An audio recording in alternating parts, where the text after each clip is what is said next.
Təkliflər qəbul edildikdən sonra münaqişə tərəflərinin razılığı ilə əraziyə sülh məramlı kontingent daxil ola bilər. Bunun yeni açıqlamasında hərbi ekspert Ədalət Verdiyev deyib. O, sülh proqramı çərçivəsində Azərbaycanın Qəzzaya sülh məramlı kontingent göndərməsi ehtimalından danışıb. Hərbi ekspert bildirib ki, sülh məramlar İsrail və Həmas arasında atəşkəsin dayandırılmasına dair razılıq əldə olunan zaman əraziyə göndərilə bilər. Qəzza bölgəsində münaqişənin davam etdiyi bir vaxtda əraziyə sülh məramlıların göndərilməsi mümkün deyil. Sülh məramlılar o zaman əraziyə göndərilə bilər ki, İsrail və Həmas arasında atəşkəsin dayandırılmasına dair razılıq əldə olunsun. Lakin belə bir razılığın əldə olunmasının əlamətlərini hələ ki görmürük. Təkliflər var, lakin o təkliflər ABŞ tərəfindən səsləndirilən təklifləri hələ ki Həmas qəbul etməyib.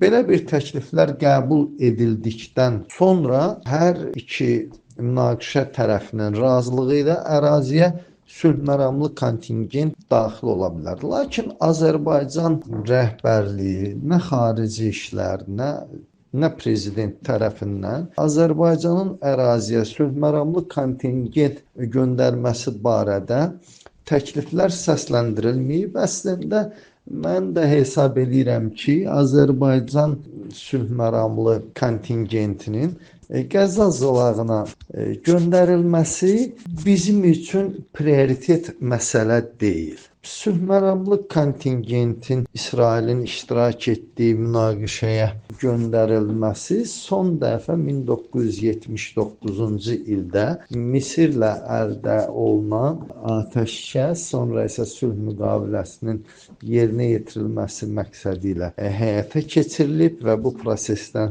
artıq 46 il keçib. Ondan sonraki dövrdə adətən İsrail sülh məramlı kontingentin xidmətlərindən istifadəyə üstünlük verməyib. Odur ki, indiki vəziyyətdə də hələ ki sülh məramlı kontingentin Qəzza zolağına göndərilməsi sadəcə bir müzakirə mövzusudur. Belə müzakirələr Ukrayna ilə Rusiya arasındakı əraziyə də Avropa ölkələrindən kontingentin göndərilməsi müzakirə olunan məsələlərdəndir. Lakin bunların hələlik nə konkret tərkibi, nə müddəti, nə də yerinə yetirəcəyi funksiyaları müəyyənləşdirilməyib. Başqa sözlə desək, Qəzza zolağına Azərbaycan tərəfindən sülh məramlı kontingentin göndərilməsi müzakirə olunmur və bu Azərbaycan üçün prioritet vəzifə deyil.